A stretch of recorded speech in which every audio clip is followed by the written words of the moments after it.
자, 이재명 대통령께서 어제부터 청와대로 첫 출근을 시작하셨는데요. 문재인 대통령 퇴임 후에 1330일 만에 이재명 정부 출범 이후에 209일 만에 이제 이렇게 청와대로 첫 출근을 했습니다. 누구보다 격렬하게 용산 이전에 대해서 투쟁을 하시지 않으셨습니까? 네, 그렇죠. 소회가 정말 남다르실 것 같아요. 감격스럽죠. 네. 사실은. 그래서 어제 너무 감격스럽더라고요. 네. 비정상의 정상화가 된 맞습니다. 날이잖아요. 네. 그래서 저는 아주 너무 감격스러웠고요. 사실 윤석열 정권 잡은 후에 당선인 시절에 제일 먼저 했던 것이 국방부 건물을 뺏어서 그렇죠. 2달 만에 들어갔잖아요. 맞습니다. 네, 그리고 네. 국방부는 건물을 갑자기 뺏기니까 네. 갈 데가 없어서 네.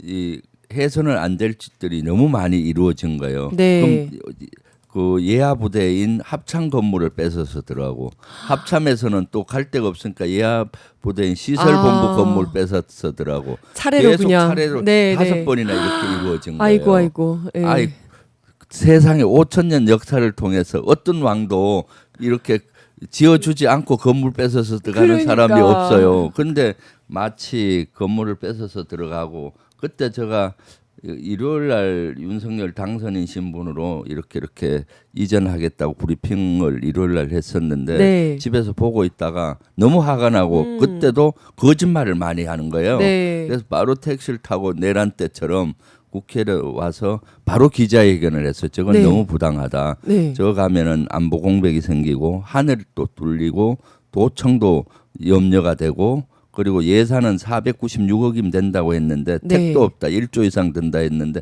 다 현실이 됐습니다. 그렇죠. 네. 그 하늘도 북한 드론 무인기 침투로 뚫혔었고요. 네.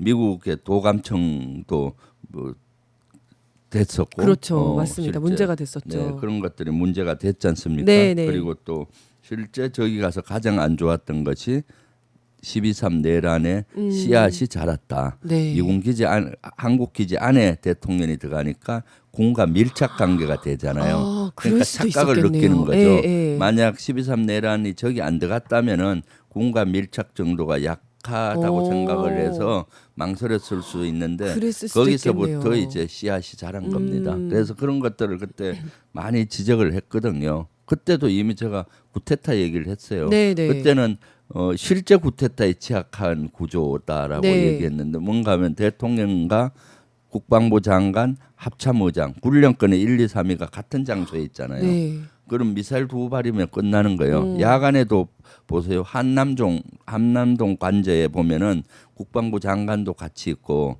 합참의장, 연합사 부사령관 다 같은 공간에 그러네요. 있어요. 그럼 아주 취약하잖아요. 예, 예. 그런데 역으로 자기들이 밀착 관계가 되니까 윤석열이가 더 오판을 하는 계기가 된 거죠. 내가 명령 하나면은 다 이루어질 것이다. 그렇죠. 예. 착각을 해서 12.3 내란까지 가는 한 계기가 됐다라고 보여지는데 이재명 대통령께서 취임하시고 청와대에 리모델링을 한 6개월 하고 이제 청와대로 들어가셨잖아요. 네네. 어저께는 비정상이 정상화된 선포일로 보인다라고 네. 보여서 무량했습니다. 무량했었던. 네네.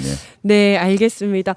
그리고 지난 주말에 이재명 대통령께서 아주 깜짝 인사를 했는데요. 모두가 다 놀랐습니다. 초대 그렇죠. 기획예산처 장관에 국민의힘 출신 이해운 전 의원을 발탁했는데 어떻게 보셨습니까? 저도 깜짝 놀랐어요. 네. 그리고 사실 이재명 대통령께서 통합을 강조하셨잖아요. 네. 실용. 그래서 통합과 실용적인 측면에서 인사라고 저는 보고 있고요. 그럼에도 불구하고 이혜원 장관 지명자는 어떻게 했습니까?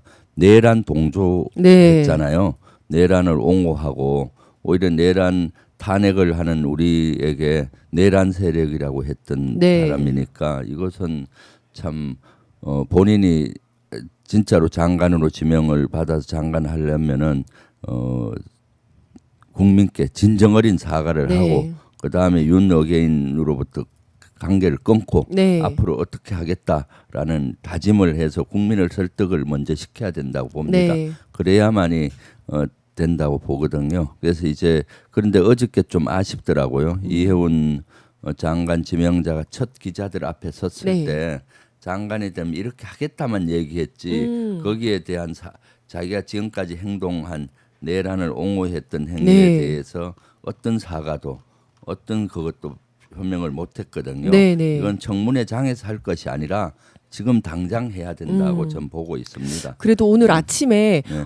내란은 민주주의 파괴하는 불법이라서 불법이다 머리 숙여 사과한다라는 네. 이야기가 이제 속보로 나왔더라고요. 아침에 했나요? 네네 오늘 네. 아침에 출근하면서 한 것 같습니다. 네, 그래 이런 건 그 정도 잠시 해서는 안 되고 맞습니다. 제가 봤을 땐 기자회견을 하든 해서 국민들이 진심 어리게 맞습니다. 진짜로 사과체 드리고 속고대죄하면서 사죄하고 그동안 행위를 단절하겠다. 윤여경인가도 단절하겠다.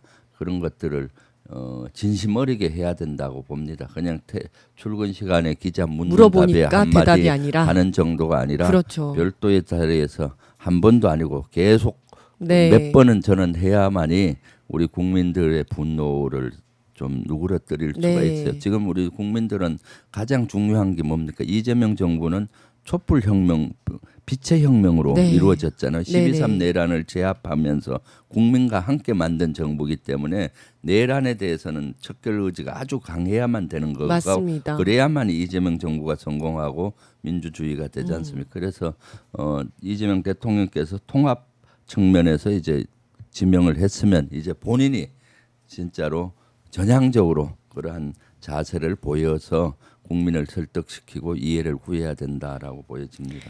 네 감사합니다. 오늘 혹시 마지막으로 하실 말씀 있으신지요? 이제 연말이 다 왔잖아요. 네. 내일 모레면 이제 이틀. 이틀 남았지 않습니까? 네네. 올 한 해는 진짜로 어려운 시기였습니다. 12.3 내란 이후에 작년 이맘때 광화문에서 네. 많은 윤석열 파면을 외치면서 네. 그 운동선언에 같이 싸워 주셨고 또 파면 이후에는 이재명 대통령 만들기 위해서 같이 노력해줘서 이재명 정부 만들어졌지 않습니까? 그리고 이제 비정상의 정상화로 가고 있고 그래서 그런 노력해 주신 우리 국민들께 시청자분들께 감사드리고요.